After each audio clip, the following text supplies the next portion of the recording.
igama lami nguSiphiwe Ntombela bengicela nje ukuthi uma uqala ungena kuleli khasi phela yenza okulungile ucofoze usubscribe button aba engakwazanga ukuthi ngize ngiyiwele yabo ekuthenini ukuthi ngikwazi ukuthi ngithola amandla ukuthi ngi-introduce lo munye umuntu engifisa ukuthi ngimlethe kulobu budlelwano enginabo njengamanje.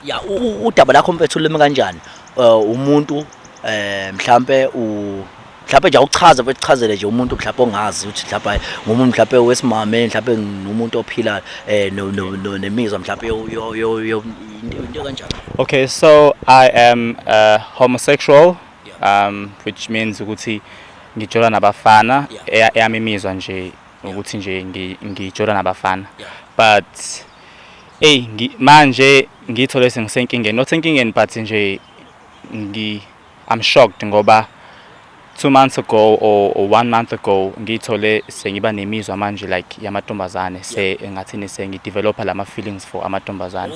So okwamanje uma usalocate nje hayi angikholwa mina fanele uzosontweni wena nani ubaba ke asho ukuthi ufuna umakoti yena phela uhleze esho njalo yabo uhleze esho ke and futhi uhleze esho ukuthi yabo nje mathu ukhona baba wakho nje mathu usaphila ngabe nje uyakushaya kahle ngabe uyakuqonqotha.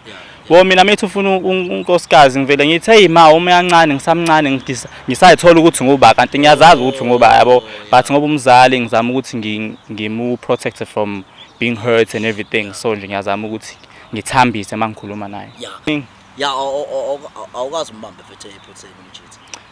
Angaze ngimbambe ephutheni even though sometimes ngipage ifone yakhe but ngiyayipage cause mfethu abafana bagilana after after lo yamlungu lo ngavele ngaphuka yabo cause I think mhlabe phela I don't know because I feel like ulamlungu uyanjana naye my first relationship of which I thought it was a relationship but it was not. Kwafanele ngitshele yabo ukuthi ikuyisima kanjani. So nje ever since ngavele ngaba insecure, so manje nje like manje nomfana ngiyayipage ifone yakho ukuthi ayibo angijithelini or akaplan yini ama threesome and everything nana because ngagileka phela once yabo. Ubona kabili yabo. So far ngimbone right but ifona yakhe ngisaphethe kawu2 ungaze ungibone njengomuntu manje why ke pho ngombone right why mfethu umenzele nawe umchithele kanje khona nawe ufuna umhurter. No, okay anganoma ngichithene but ngifuna ukuthi sijole sonke siba u3. Yes, because ugeli ngiyamthanda naye yabo. Uzoblockeka vele ukuthi ngeke usakwazi mfethu ukuthi ujole ngisho ukujole yabona mfethu. No, bro, I'm a pretty honest guy. So lento yamantombazane sengayithatha ngayibuka amantombazane awumphetho. Amantombazane manje angeke. Ayinsuku zogcina. Angasho ukuthi awukho umjolo engiseke mhlawumbe ngiqeda unyaka na. Intombazane. So masihlangana nominenhle. Ngasho ngithi kona lento elokhuzana ngangazithembi ekuthenini so silokhuza sijole kahle kodwa kwahamba sekufika lapha ekuthenini sengiba nemizwa futhi kuba imini oqala uma approach ayo ekuthenini cha asihambe le ndlela uyayibona. Allow me to explain. Yes, okay? Achazele mfethu. Okay. Umchazele mfethu. So baby ngithanda ukuthanda, right? You know that I love you so much. Yes. And I don't see myself ngikushiya for any reason. Kodwa uyangibona uyasibona ungijolela.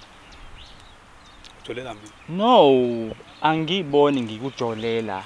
Ngibona like ngibona mina nawe sijola. Yes. You understand my ngisho njalo? Mana umchazele so lonke mfethu udaba ukuthi ngahlahle mfethu into sibizele yona yipi. Yes. Okay, so babe ngibizele la for ukuthi ngizochazela kabanzi like ukuhamba kwami ngithi ngisakuchomi ngisakumngani wami chazela ukuthi kwezinye insuku bengiya kephi. You understand? So ngoba ditshela ukuthi bengiya kumngani wami intombazane Loyanda blah blah blah. So uyena Loyanda? Yeah, uyena Gelo. Yeah, uyena Gelo. Ujola naye. Yeah, siyajola but listen, siyajola but bengabi serious because mina nawe siyajola yabo like siyathandana wangampela ingakho ngikulethe la for ukuthi ngizom-introduce ngibone ukuthi yini esingayenza ukuthi mina nawe singayibona yazi baby ima bengicela ngiyangikhulume naye ngicela ungidedela ngikhulume naye please baby awukwazi wangiphamisela isandla ku-TV na what the hell baby Afethu mana. ngicela umyeke ngiyangishaya khuleka ngiyangishaya ngicela umyeke Hawu ngelo umuntu okusukumela senehlamba kanje.